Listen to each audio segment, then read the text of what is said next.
low carb. Moderate, I would say, is on the low to moderate end, you're between 100 and 200 grams of carb. But when you're low carb, you are restricting carbohydrates to a certain point, depending on your body weight and your needs. But I'd say I look between 50 grams and 100 grams of carb being the sweet spot that would define low carb. And why do people generally tend to go on low carb diets in your eyes? So I think it's really it can depend on, if you're more medical side and you've read things like the blood sugar solution, or you've read things from Mark Sisson, or and you know that you want to avoid spikes in blood sugar, so you're avoiding carbs for that reason. So you go low carb to maybe help with certain reducing disease risks. You might be an endurance athlete who's figured out that the more fat you can use, the longer you can last. So you're going low carb, like to really enhance your endurance and also enhance your health by not having glucose spikes from goos all the time. Kind of, I'd say, Tim Noakes style. And I think you might also be just someone who's less active as you're getting older, and you need to you realize that dropping carbohydrates can help you maintain or lose weight in the absence of increased physical activity, and that might be for your more corporate desk job. Or you might be me, like an endomorph, who might look at carbs sometimes and gain weight, and you know that you need to restrict your carbohydrates because folks like us are carb intolerant and need to watch their carbs tremendously because of the insulin response of typical carbohydrates. So, Seth, as we're on that topic, I do want to give our audience who's with us a chance to tell us why they are interested in a low carb diet. So, there's a poll up on the screen asking exactly that. Why are you interested in a low carb diet? Seth, while they talk about that, low carb diets have been back, now getting attention, I guess, in the mainstream once again. And why do you think that is, that people are maybe reawakening to the idea that a low carb diet can have a lot of benefits? Well, it's interesting. I forgot where I saw this, but someone was saying that this is the second low carb revolution right now. The first one was the wave of Atkins, and when all the low carbohydrate bars came out, and that died down pretty quickly because everybody used sugar alcohols to try to mask the carb intake, causing a lot of gas. I think it's happened for a few reasons. I think the fat adapted athlete is very much in play. I think paleo, people have gotten smarter and realized that it's not about keeping carbs at zero. It's not just about bacon and eggs for breakfast, no vegetables. They realize that there's a healthy way to do this. And I think it works. When you're trying to lose weight, if you go low carb, it's a lot easier to maintain and lose weight for a lot of people, especially those, you got that person who may have been skinny in high school, they've gained 50 pounds, they're completely sedentary. They've really changed their metabolism to not tolerate carbohydrates, even though they may have tolerated them very well when they were skinny in high school.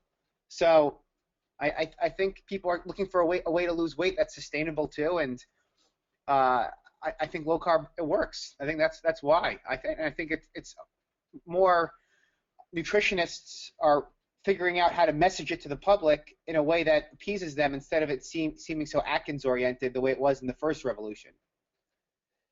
That's a great summary, Seth, and for sure, I think a lot of people remember the big wave in Atkins, and it's interesting that we are, I guess, in the second revolution of the low carb diets, as you said that you read, and we chose a good subject to talk about. So let's see the results of the poll.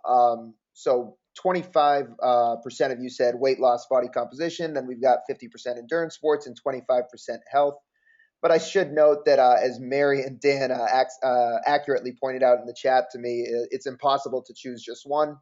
They're in it for all three. So many of you probably are in that same boat, and we're going to make sure to touch on all three of those aspects, especially pertaining to how UCAN applies to all three of those aspects. So Seth, let's talk, about kind of where UCAN fits into some of the core principles of low carb diets. And I really want to talk about the way that the SuperStarch in UCAN behaves. So why don't you start off by telling us, what's so unique about SuperStarch for the principles of a low carb diet? So just, to give everybody a pretty good context, this carbohydrate was meant for medical purposes originally for kids with life-threatening low blood sugar.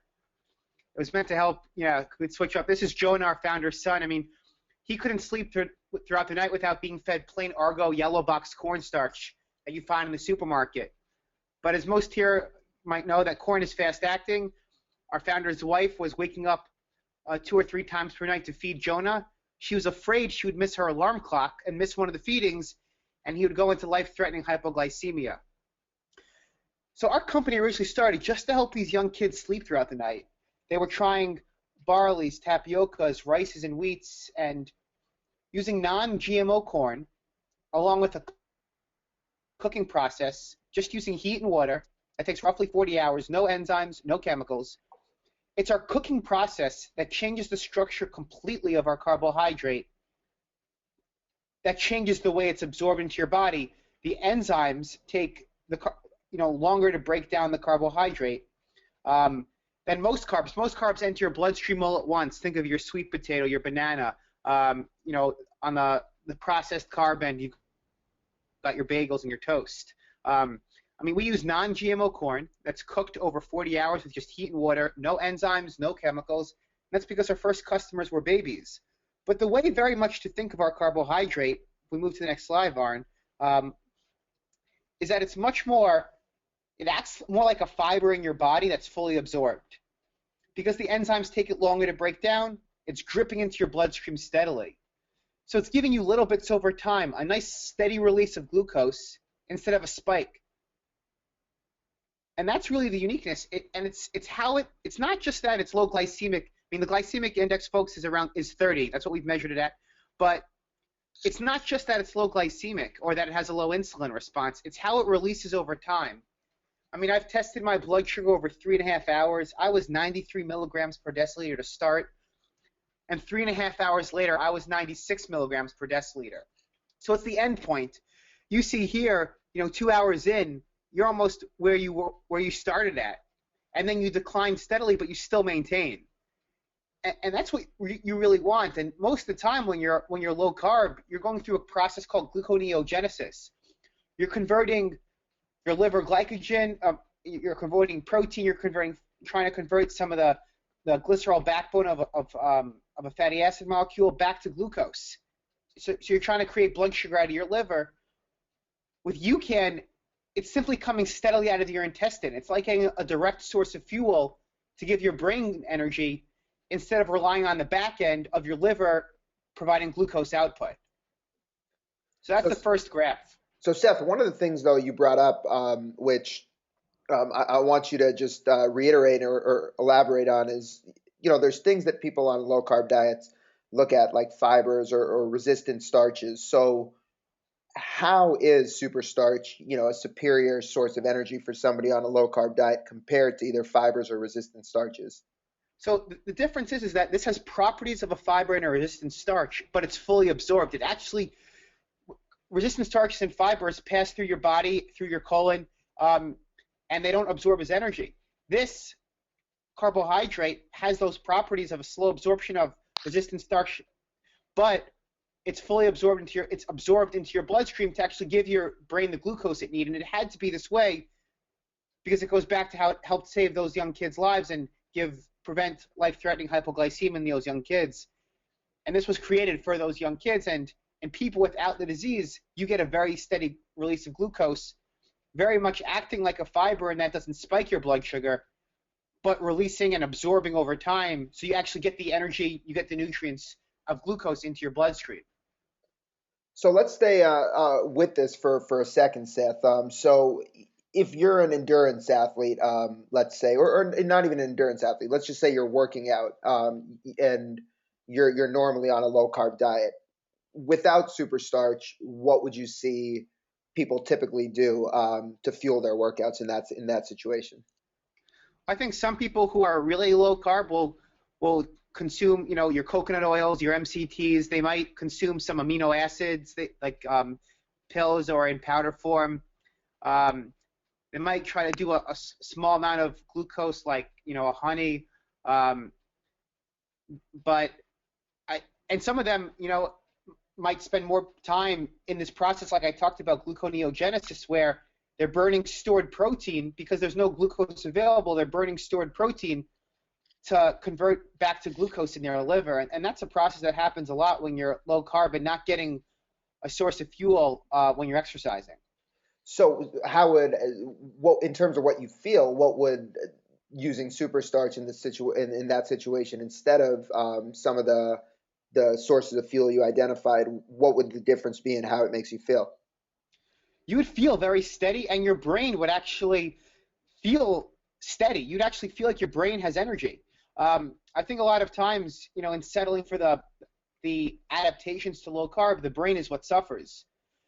Some people on the extreme end get into a state called ketosis where their brain can use ketones, but many people, even when your protein intake goes up, so if you have a little bit more turkey one day or a little bit more steak, and you have too much protein in your body, you don't get into that state of ketosis, and you can stop being in ketosis, and it's the brain that suffers. During exercise, your brain and muscles are competing for the same fuel, especially glucose.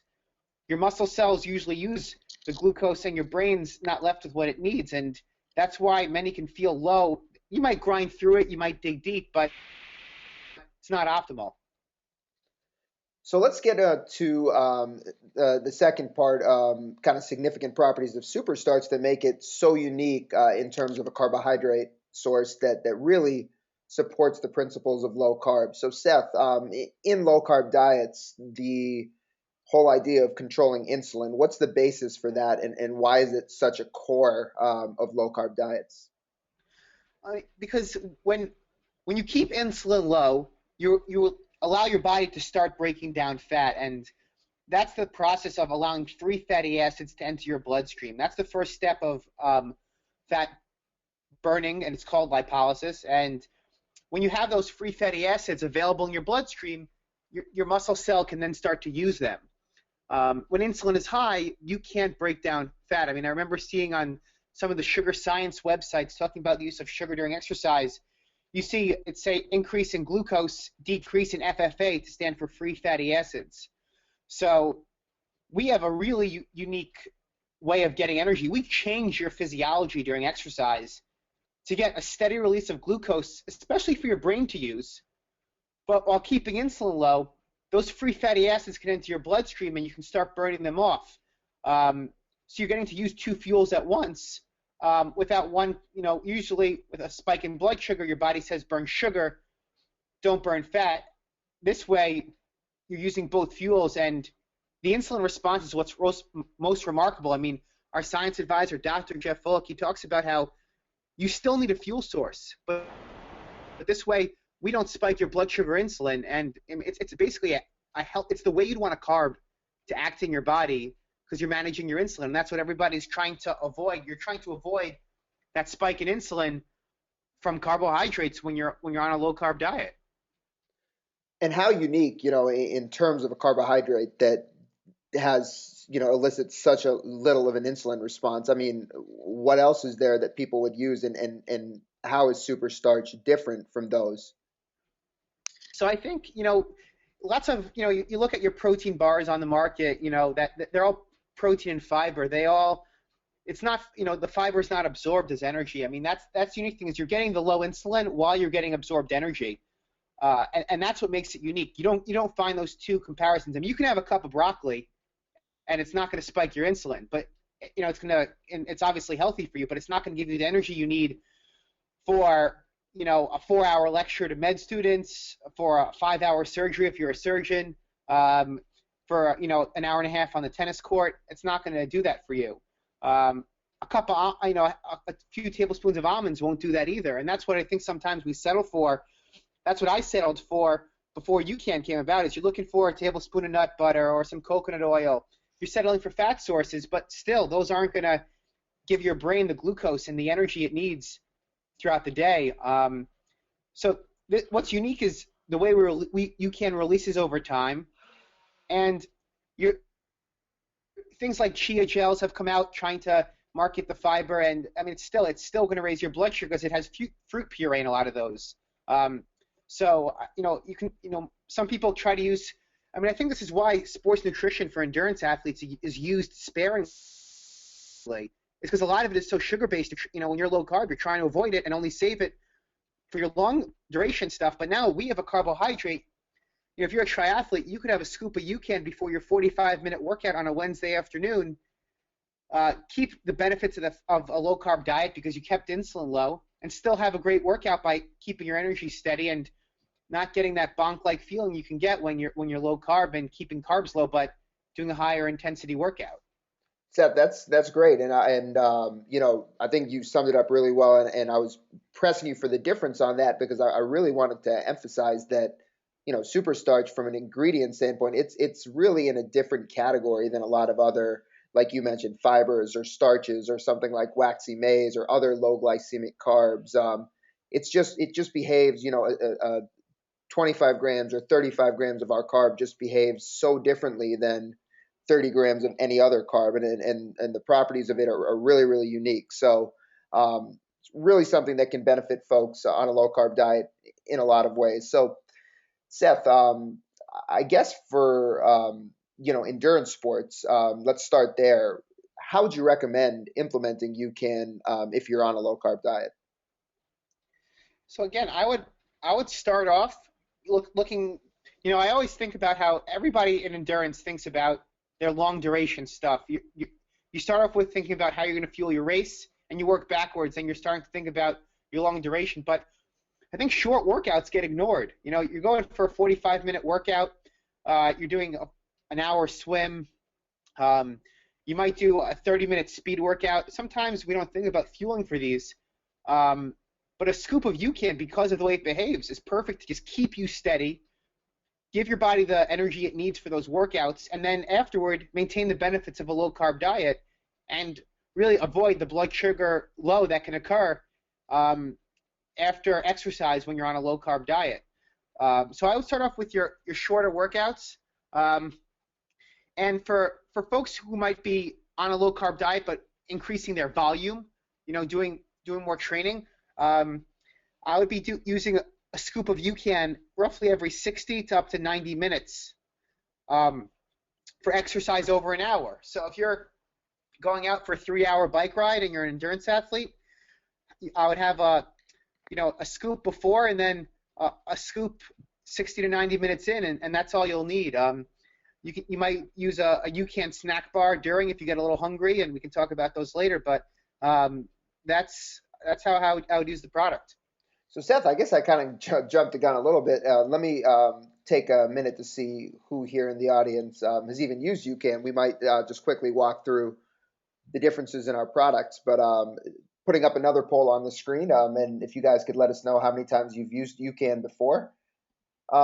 So one of the important things, Seth, that just to let people know is that in terms of the way UCAN behaves, and when you're using it for your workouts, it's not a traditional, sports drink or maltodextrin or sugar-based drink that you're sipping on as you work out. It's really something that you're consuming as a food and consuming in doses. So when Seth talks about a serving every 60 to 90 minutes, it's really consuming that serving, roughly 80 to 100 calories of our product every 60 to 90 minutes. And that's what's going to enter your system, exit your stomach very quickly, and release slowly into your bloodstream, just giving you almost behaving like a glucose drip and giving you that slow and steady release of glucose over time. Yeah, I mean, this is a food. I mean, this is less processed than toast. So, this is something that when teams buy the product, a lot of our NFL teams, they use their food budget, not their supplement budget. So a lot of folks start using UCAN instead of, a slice of hemp bread, instead of a half a banana, instead of, a tablespoon of peanut butter, instead of a scoop of protein. This is something you could add to your protein powder. They use this in combination with their amino acids. So that's so that's the way it's used. It's your pre-exercise food. And when we talk about how this is used during the day, it's a healthier form of carbohydrate to use as energy. What about using UCAN, for fat loss, to improve body composition, for weight loss? How do you recommend folks go about it? So if you're someone who's, for example, on a low carb diet, and if you're trying to transition to lowering your carbs and really taking away a lot of the processed starches, and your carb intake is mainly vegetables, let's say, and the added carbs and nuts and seeds, I use I think most people are pretty good with the adaptations, but 3 p.m. seems to be the time where UCAN has been really instrumental in helping people avoid the blood sugar drop that occurs around 3 or 4 o'clock on a low carb diet. If someone has four fried eggs and a little bit of avocado for breakfast, they might have a grilled chicken feta salad for lunch, maybe a handful of almonds at some point during the morning. But 3 o'clock is when their glycogen stores are getting lower during the day, and this will keep them avoiding that blood sugar low that causes that brain fog that especially occurs. Some have called it the carb flu that occurs during the first month of being on a low carb diet. So UCAN could really be used two ways, either in between both meals, in between breakfast and lunch, and in between lunch and dinner. You could do just simply a scoop of our tropical orange UCAN in 8 ounces of water, blend with ice if you like, or just have it as a small little serving in between both meals, and your adaptation during the first month on a low-carb diet will be a lot easier because you'll be avoiding that blood sugar crash and low that occurs when you drop your carbs cold turkey, or even when you drop them gradually. Some people still feel that low blood sugar feeling. And then, but if you're, go ahead, Varn. Sorry. No, and just to expand on that, Seth, what about in the context of workouts? There's people indicating when we put up those polls that they're endurance athletes, but they're also looking to drop weight at the same time, which so many endurance athletes these days, it's really what they're looking to do. Endurance is kind of replaced a lot of other forms of fitness in some areas, or for some people, I should say. So they're kind of using it for both. And a lot of times, as you pointed out, when you're fueling with the sugars, or when you're on a low carb diet, there's a disconnect with fueling for endurance sports in terms of the composition of a lot of the sports nutrition products. So how does UCAN help someone training for an endurance event improve their body composition, get lean, lose weight? So the thing is that I think we forget that when your carbohydrates play a role in helping with energy metabolism. It provides fuel for the engine. There's a saying that goes that fat burns in a carbohydrate flame, and that's because there are certain processes that create certain cofactors and biochemical enzymes in the body that help actually with the process of burning fat, and carbohydrates create some of those processes. So that's why carbs can be instrumental, especially during a workout. It's keeping you steady. It's helping with your energy and your ATP production.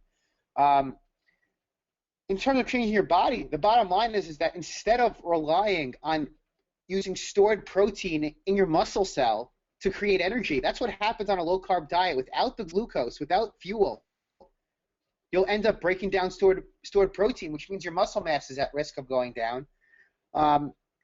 So with UCAN, you're keeping your blood sugar steady, preventing that protein breakdown because you're keeping your blood sugar steady, but insulin stays low, and so you can access your fat stores.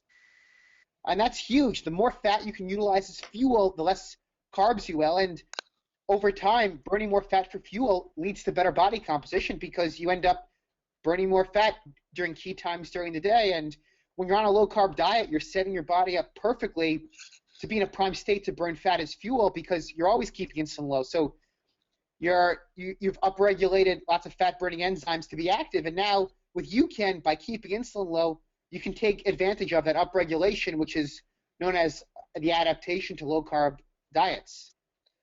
And Seth, for endurance athletes, and I guess for athletes in general, we've talked about this often, but so many times the focus when it comes, whether it's nutrition or it's often you're thinking about race day. What do I use on race day? What do I want to do on race day? And we've seen, more and more athletes trending towards a lower carb diet. And while it may not necessarily be what they use in games, at least it certainly is what they use or rely on when they train. And there's different degrees to this, but we saw a big thing push in the summer with LeBron James losing 20 pounds, and it being talked about that he was on a low carb diet. So how important is using UCAN as a tool, at least in the training period, regardless of what you use on race day? And as we see so many athletes, trending towards going lower carb, what can you say about where UCAN fits in that training period? Right. So I think it's the most important thing is to get the training adaptations you need to survive and thrive on race day. If you're an endurance athlete, the adaptation to endurance is that in your muscle cell, your mitochondria, the powerhouse of the cell, you probably remember that in ninth grade biology, Varn.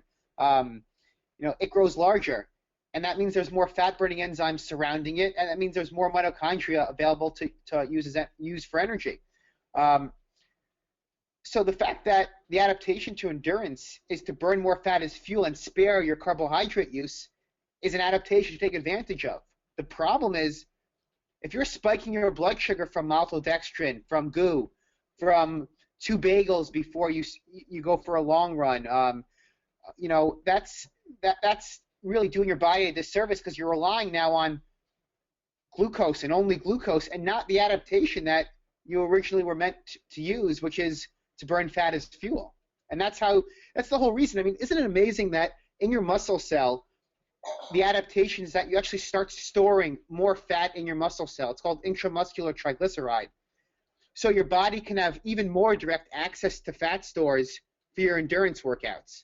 I mean, your body's doing everything to try to burn more fat. It's even putting more fat inside your muscle cells so you can use it. So why spike your blood sugar? Why go against the adaptation you need?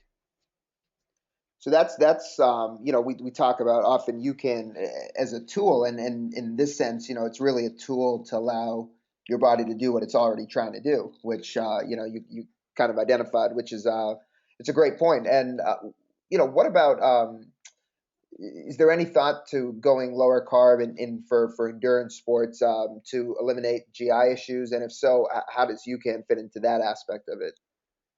So I mean, we have a carbohydrate. I mean, it's so interesting. I get so excited about our blood sugar properties and our insulin.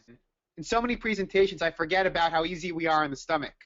I mean, this carbohydrate moves rapidly through your stomach, and all the digestion occurs in your intestines. So we're not in your stomach to bother it. I mean, large molecules move through your stomach rapidly, and our carbohydrate rate weighs between 500,000 and 700,000 grams per mole. I'm not going to take you guys back to grams per mole in 10th grade chemistry, but glucose weighs 180 grams per mole. It's a much smaller molecule and can cause much more GI distress because it doesn't move through your stomach rapidly, and that's why you can feel that gut bomb that people like to talk about. But we've got 5 a.m. folks working out at 5 a.m. to do a CrossFit workout. They're having a scoop of UCAN before, and they don't feel any GI distress. That we've got runners doing it, swimmers, triathletes. People just looking to do a quick interval workout on the treadmill for 30 minutes are using UCAN before, right in the morning. And these are people that some of them feared food before because of how much it made their stomach feel heavy before a morning workout. UCAN was finally a solution for them because you don't feel it in your stomach. I was out in a strength and conditioning facility a year ago with guy Ryan Flaherty, who trains a lot of NFL guys and guys training for the NFL Combine. And one of the guys he was working with was a lineman who was trying to lose about 20 or 30 pounds, getting into the Combine. And he commented that he had tried low carb diets to lose weight, often. And his big issue was when he was on a low carb diet, he always really struggled with finding fuel to give him energy for workouts. And for him, he was saying that UCAN was the first thing that allowed him to cut his carbs, throughout the day, and then have UCAN before he trained, and he could still train really hard. So he just kind of really busted through the plateau and and didn't lose that valuable training time. I think to a degree that the comparison for the endurance athlete, that sometimes there might be a dilemma, like if you're practicing for or really want to gear up for a certain race during the season, or kind of don't want to miss out on training time transitioning to a low carb diet. UCAN is really a great tool to really prevent you from wasting that time. And Seth, we've heard a lot of people talk about that period when you're transitioning into a low carb diet. I think Jeff Volek calls it the low carb flu, where you really struggle with energy, and you've heard from a lot of people that they've used UCAN in that time to really help them ease into and transition into a low carb diet. What have you heard from people? I mean, yeah, they don't feel the blood sugar low that they normally get mid-afternoon. Most people on a low carb plan are good with breakfast, they're good with lunch, but they end of the day, I mean, that's also when willpower starts to go down end of the day, and your blood sugar doesn't drop with UCAN, so your brain doesn't go, hey, sugar's low, time to eat again. Um, the other way that low carb allows you to over time you start burning more fat as energy, and that also allows you to not have the need to burn as much sugar, also keeping your blood sugar in a better maintenance form. So I would use UCAN in that adaptation to prevent that carb flu. Um, you know I would probably up your sodium and magnesium intake with our UCAN hydrate, because that's key to prevent the low carb flu headaches, around 2 grams of sodium per day. But I would use UCAN in between meals to keep your blood sugar steady and avoid the blood sugar crash that occurs later in the day, and allow for a much easier adaptation. And then once you've adapted, and you can still use UCAN for steady energy, but you might be more flexible with your doses. Add it to a breakfast shake, then a good protocol to adapt to a low carb diet is to use a scoop of UCAN in between breakfast and lunch and dinner. If you normally have around 50 grams of carb, you'll up it to 100 because a scoop of UCAN is 25 grams, but you actually might get better results because now you're staying steady, you're more compliant, and your blood sugar is better maintained than burning stored protein for fuel through that process like I talked about called gluconeogenesis. So, Seth, let's talk a little bit about the different forms of UCAN, in terms of the products, and where you see them fitting into someone who's on a low carb diet. So, we'll start with the UCAN with natural flavors. We have 4 fruit flavors of UCAN, with our carbohydrate, our SuperStarch carbohydrate, plus added electrolytes. 2 of them are naturally sweetened. 2 of them use Splenda. So, the tropical orange that you're seeing on the screen is one of the most popular and best tasting ones. Seth, where do you see the tropical orange UCAN fitting into a low carb diet? So if you're someone who exercises, all I would do is use this version as before you work out. Simply a scoop 30 minutes before you exercise. I would also use this, again, in maintaining blood sugar on a low-carb plan, having it in between breakfast and lunch or in between lunch and dinner to avoid the blood sugar low you might feel. So it's more before workouts or throughout the day, as just a healthier form of carbohydrate to allow for better compliance to a low-carb plan. The plain UCAN is just the super starch, nothing else in it. So really allows you to really use the blood sugar stabilizing carb that we have in any manner that you choose. Seth, what do you recommend doing with the plain UCAN? I think if you're someone that's doing a shake for breakfast, let's say you have protein powder and nut butter, like a protein and fat type shake, when you add a scoop of UCAN to a protein shake, you really extend the life of the shake. You make it last longer.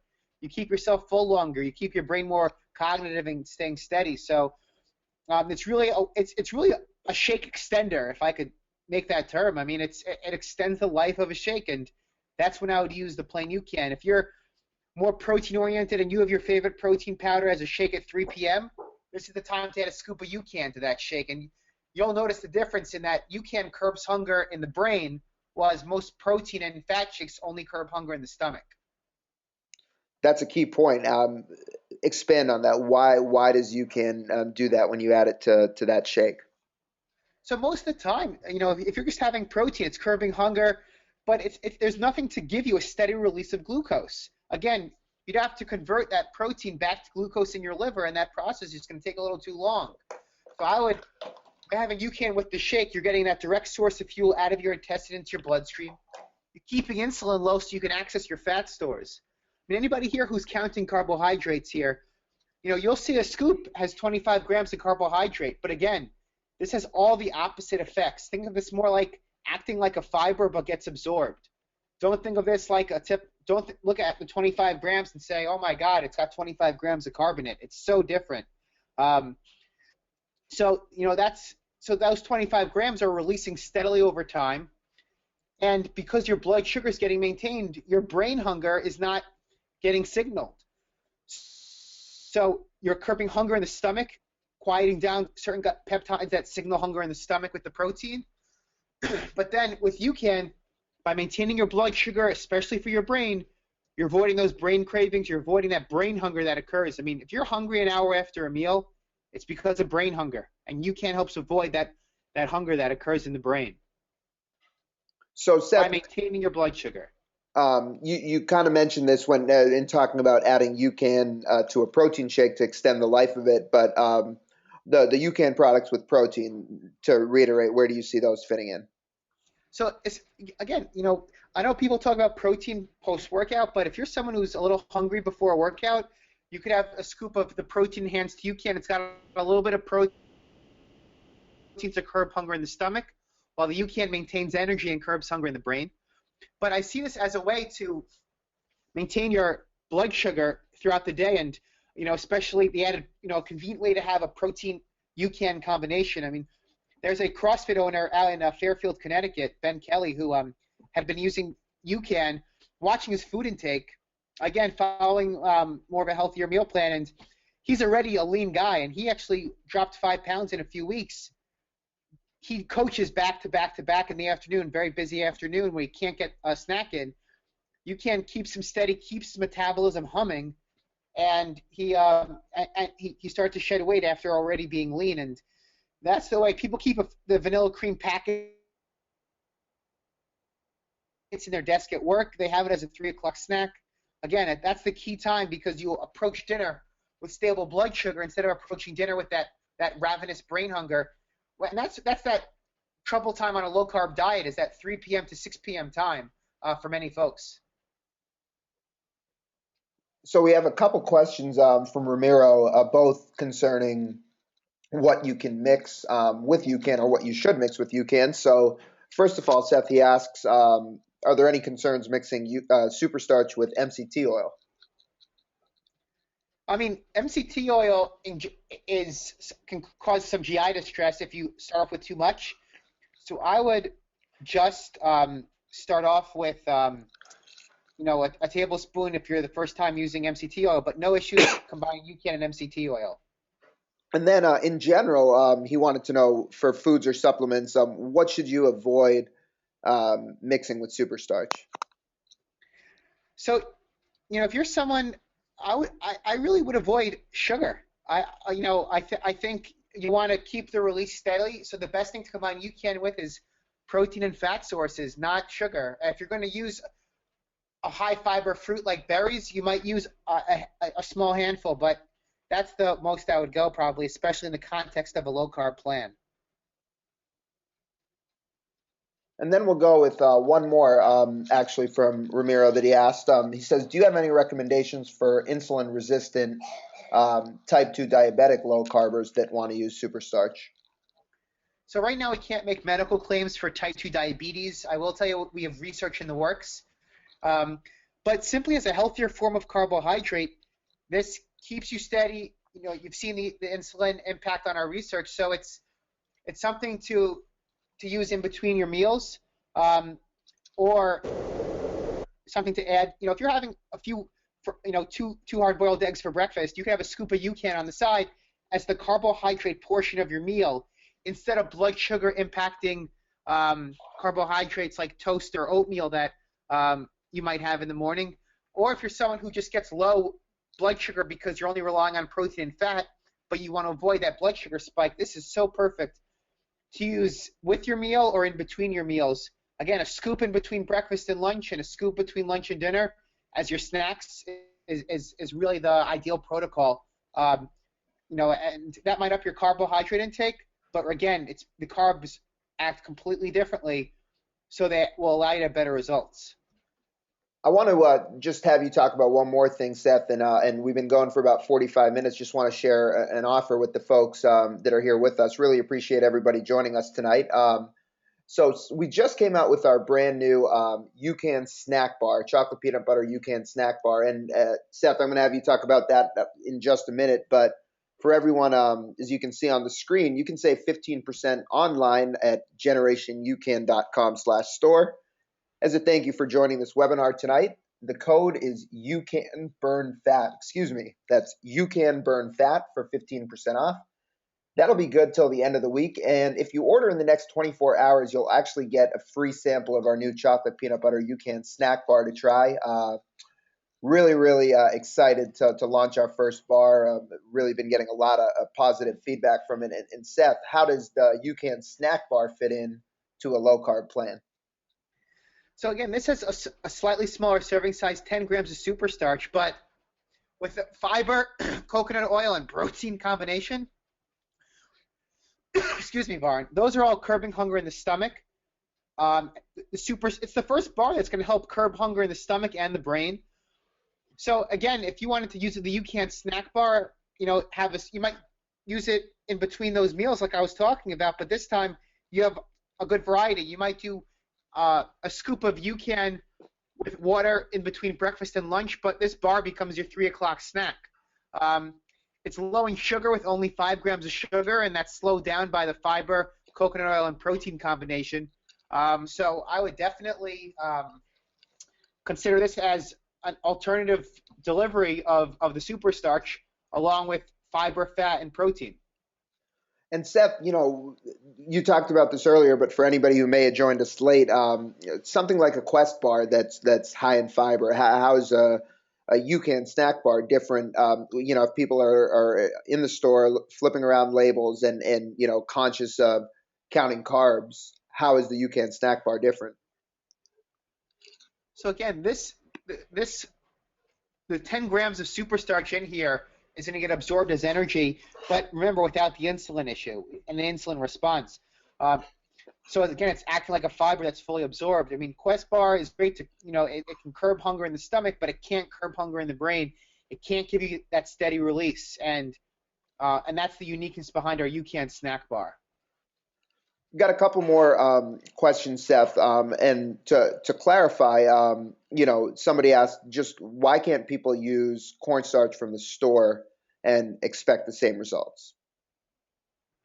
So again, it's our cooking process that slows down the absorption, that keeps insulin levels low.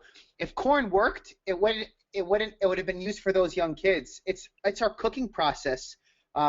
Corn will not give you this blood sugar curve. I've actually tried corn. When I was a customer first for the company, and you just don't get the same results. Our cooking process over the 40 hours that completely changes the structure of the carbohydrate to allow for a slow release of carbohydrate and the low insulin response. And it had to be this way to maintain blood sugar levels for young kids. And it's the insulin response that makes this very unique. You do not have a low insulin response from normal corn. That's what's so unique. We take a non-GMO waxy corn and we give it all the opposite effects, through changing the structure and through cooking it over 40 hours with just heat and water, and making it really more like a fiber that's fully absorbed. And it's really how it makes you feel. You'll notice that steadiness, and that's the UCAN feeling. I want to see if we can bring Luke on here, Seth, and he may or may not be expecting to come on here, but he had mentioned in the chat that he's noticed an increase in his power being in a ketogenic diet and using UCAN for his workouts. So let me see if we got Luke here. Luke, you here with us? Yes. How you guys doing? Doing great. How you doing?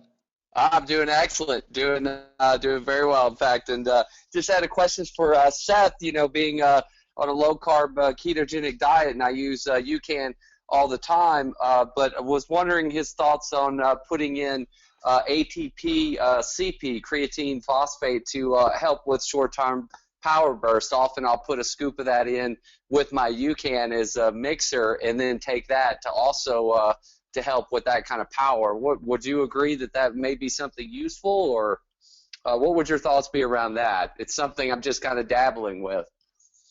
Yeah, I think if you're in a power sport, creatine could be helpful. I mean, your body makes it naturally; it comes from meat. But if you're but especially if you're low in that amino acid from being low carb, but I think creatine would help you. You know, with UCAN, you're maintaining your blood sugar, even in a strength type sport where it's explosive and you're not really using glucose. You know, it's more creatine phosphate. Maintaining your blood sugar for your brain is also so important during your power exercises. So I think that's a fine combination. That's fine. Okay. That works well. Okay, great. I was wanting to check in on that and see what you thought about that. And Luke, Awesome. what's been your experience using SuperStarch on a low carb diet? As somebody who's applied it, how have you applied it, and where have you seen it fit in?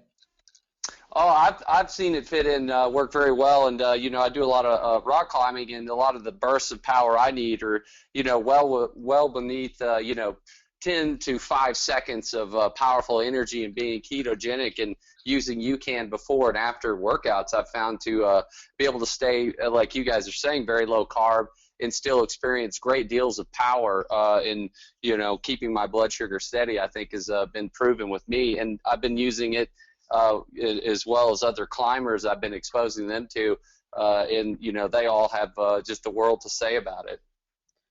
That's fantastic, Luke. Well, we appreciate your question. I definitely appreciate your insight, and it was great having you on. I surprised you a little bit, but thanks for coming on. Thanks so much. Have a great night, guys. Thanks, Luke. Thanks. So Seth, let's talk about utilizing UCAN if you're on, like Luke was saying, on a ketogenic diet, or if you're in ketosis. I know that, again, this is something you've gotten a lot of feedback on from different folks. What have people said about being in ketosis and using SuperStarch? I mean, one of the key things that takes you out of ketosis is a spike in insulin, or completely refilling your, refilling your liver glycogen. So when you're using UCAN before or after your exercise, when you're in full ketosis, is a great way to support the ketogenic environment, and also provide enough glucose to keep your blood sugar stable, especially as you approach higher intensities. When that's the most important time. If there's one time to use UCAN on a ketogenic diet when you're fully adapted, it's before you exercise, or afterward for recovery, to replenish some of the glycogen you've lost. So I use it before and or after. Seth, you mentioned using higher intensities there, and Mary wanted to know if would the creatine that you were discussing with Luke help with long efforts on the bike, where there are needs for occasional anaerobic efforts like hard climbing, sprints, and so forth? I think it would help in the training phase. So, but it's not not the kind of thing where you take a scoop of creatine and all of a sudden you're able to go right up the hill. It's not that type of effect in a lot of folks. It's more of an effect over time by having creatine in a shake post workout, or making sure your creatine levels are sufficient. You know, you might use a combined 5 grams of creatine with your UCAN before your workouts, and you might do that on a low carb plan. That's fine. I mean, creatine is a good supplement to use when you're low carb, so I think it would work out well. So let's take a look, Seth, as we're talking about different ways to use UCAN. We're jumping around with some UCAN recipes. You know, we talked about mixing UCAN with different things. There was a question in there regarding that earlier, and we've got a few recipes up on the screen. But if you're someone on a low-carb plan and you're trying to implement UCAN into your day, what are some things, good shake type of recipes that you like to use? So, you know, again, you choose a protein source, a fat source, and UCAN. I throw spinach into my shakes. I just bought 2 big bags of spinach for my shakes for tomorrow morning. And I'll be doing, you know, protein powder, spinach, UCAN. I'm actually doing that second recipe, except for I think I'm doing some nut butter instead of the peanut butter. Um, but yeah, it's, if you want to if you got shakes already done, you've got your protein powder that you've chosen. I would simply just add a scoop of plain UCAN to that shake, because if you're low carb, it's likely to be low in sugar. So it'll fit just right in to make the shake more effective and last longer for the body. Anything else, Seth? We've touched on a lot of different uses of UCAN. We've taken some questions. What do you think is really important for people who are looking to implement UCAN in their low carb diet to walk away from tonight's chat with? I think the limiting factor to adapting to a low carb diet and surviving on it has been the brain. I mean, it's very difficult to be on a low carb plan, because if you're in that 50 to 100 gram of carb range, 50 grams, you're sometimes you might not, depending on the individual, you might not get into that ketogenic state. It might not be high enough. It's easy to get out of it, with one cheat meal, with one poor meal. So I think UCAN maintains your blood sugar. It keeps you steady. And I think the biggest thing to remember is the carb acts completely differently. So when you see that label, you see it say 25 grams, it's not acting the way typical carbs do. So you have to, it requires a whole education or rethinking of how we think about carbs, and how UCAN is more like a fiber that's fully absorbed. So I think the times to try it out when you're low carb are before a workout, but especially as a 3 p.m. snack. I mean, that is just the trouble time. Well, that sounds great, Seth. Looks like we don't have any more questions for the time being, but if there's anyone that does have questions, as you try UCAN and really implement it into your low carb diet, you can always feel free to reach out to us and reach out to Seth, who is a registered dietitian at ucanrd@ucanco.com. And make sure to take advantage if you haven't tried UCAN, if you've learned some new ideas on how to use it from our discussion tonight. Now's the best time for you to try it. Save for 15% online with the code UCANBurnFat. And remember, you'll get a chance to try that brand new chocolate peanut butter UCAN snack bar if you place that order in the next 24 hours. With that, I would like to thank Seth a lot for joining us. Seth, appreciate your insight. Great having you. And I want to thank everybody in the audience for joining us tonight. So hopefully you find success implementing this nutritional tool in your low carb diet, and we're definitely here to help you make it work. Thank you, everybody. Have a good night.